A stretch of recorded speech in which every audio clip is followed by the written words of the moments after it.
2023 sera résolument une année d'expansion ici à la Bourse des valeurs mobilières de l'Afrique centrale, avec seulement aujourd'hui une cotation inédite, 17 500 000 titres de dette de l'État du Gabon cotés, ajoutés à 250 000 titres d'actions de la société gabonaise de réassurance, en abrégé SCGR.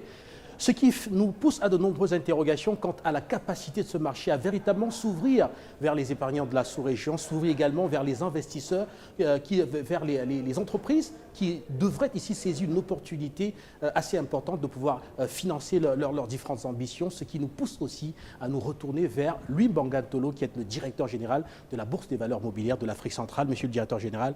merci de marquer cet arrêt du plateau de la télévision panafricaine. Bonjour Afrique Média, et c'est toujours un plaisir d'être avec vous. Alors c'est un grand jour, je viens de le dire, 17 500 000 titres de dette de l'État du Gabon qui a mobilisé 175 milliards de francs CFA en quelques jours au mois d'octobre sur le marché financier de l'Afrique centrale et 250 000 titres d'actions de la société gabonaise de réassurance viennent d'être cotés tout à l'heure avec des échanges qui ont suivi immédiatement. Et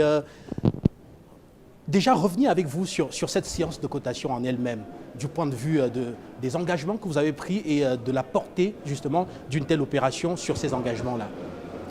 Alors sur ces deux opérations que nous avons accueillies aujourd'hui dans un processus de finalisation d'un parcours de la paix publique à l'épargne, je voudrais ne pas m'attarder sur les performances, parce que vous avez vu qu'il y a 100 titres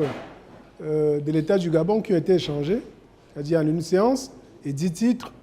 de la Société commerciale gabonaise de réassurance qui ont été échangés avec une valorisation qui a permis à la société en 1 minute de gagner en capitalisation boursière, donc en valeur intrinsèque, 625 millions de francs CFA. Ce que je voudrais dire, qu'il faut que les épargnants comprennent bien, du moins ceux qui nous écoutent, c'est que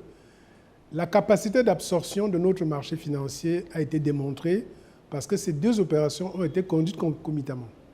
On se serait posé la question de savoir, oui, mais bon, voilà, est-ce qu'il y a de la profondeur? Ça, c'était un signe palpable de la profondeur. Parce que lorsque nous avons discuté avec les responsables de SCGR, ils nous ont dit, nous pensons que notre opération doit être décalée, parce que l'État du Gabon sort en même temps. Ils veulent 175 milliards, ça risque de plomber notre transaction. Or, l'État du Gabon